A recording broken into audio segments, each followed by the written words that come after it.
In 2015, the average number of plastic bottles used per person annually in the United States was 167 plastic water bottles.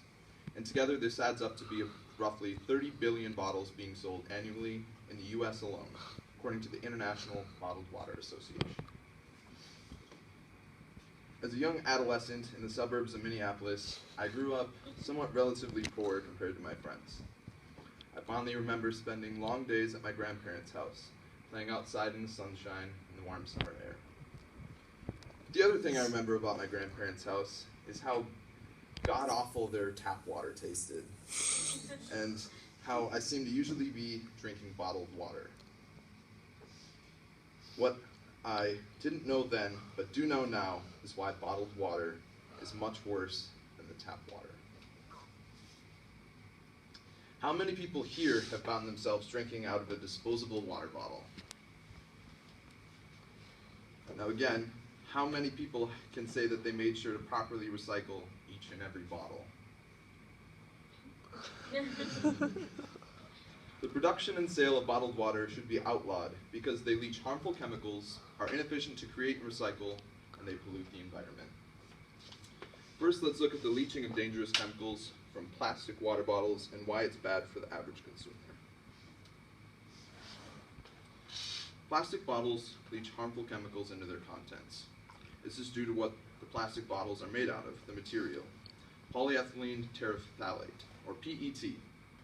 According to the FDA's website, posted in 2012, the materials used to produce plastic containers for bottled water are regulated by the FDA as food contact substances and must be approved under the FDA's food additive regulations. But under those regulations, the FDA has no prerequisites for safety besides the substance is generally recognized as safe.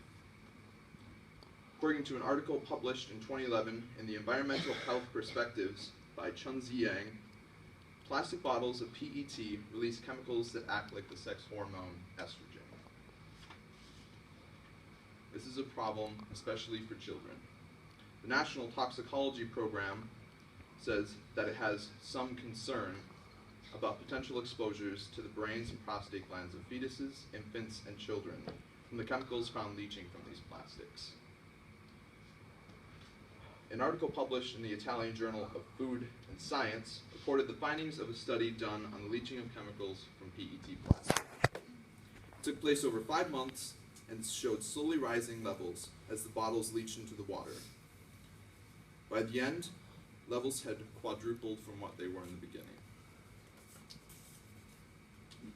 The effects of these chemicals is largely unknown, but the chemicals that some of you may know, it's listed on most of the bottles that you can buy in this store, bisphenol A, or BPA, has been linked to infertility and other problems with the reproductive system.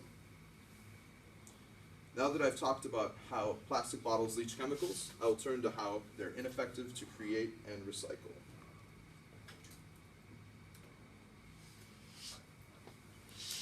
According to Katie Patrick of the Huffington Post, in an article titled 21 Reasons Why Plastic Bottles Ruin Everything, to produce a single 1 liter bottle, you need 100 milliliters, or half cup of crude oil, 1.5 cubic feet of natural gas, and 80 grams of coal, or roughly a third cup.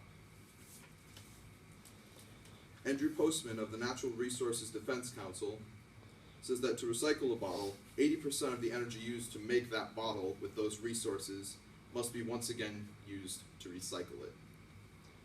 Plus, plastic bottles generally contain no recycled polymers at all. This is due to the fact that recycled plastic cannot be made into clear bottles. The contamination of recycled PET plastic is unavoidable, making the plastic a cloudy gray color.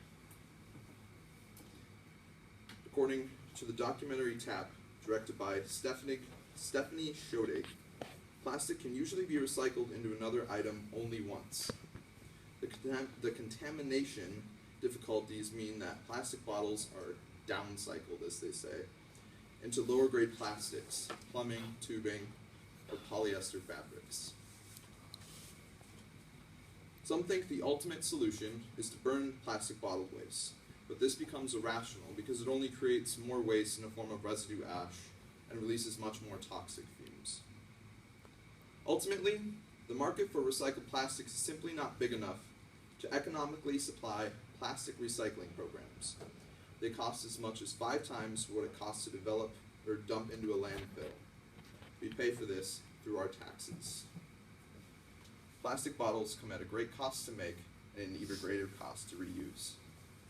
Now that we understand that plastic bottles are inefficient to create and recycle, I'm now going to look at how the environment is being impacted as a result.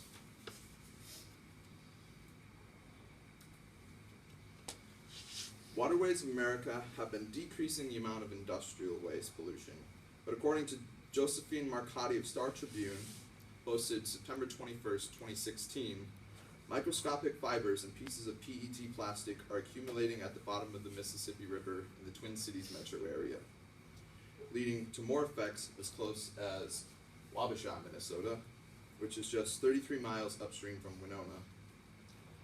Here, the toxins from the plastic pollution are causing massive algae blooms that are showing to be detrimental to the native wildlife.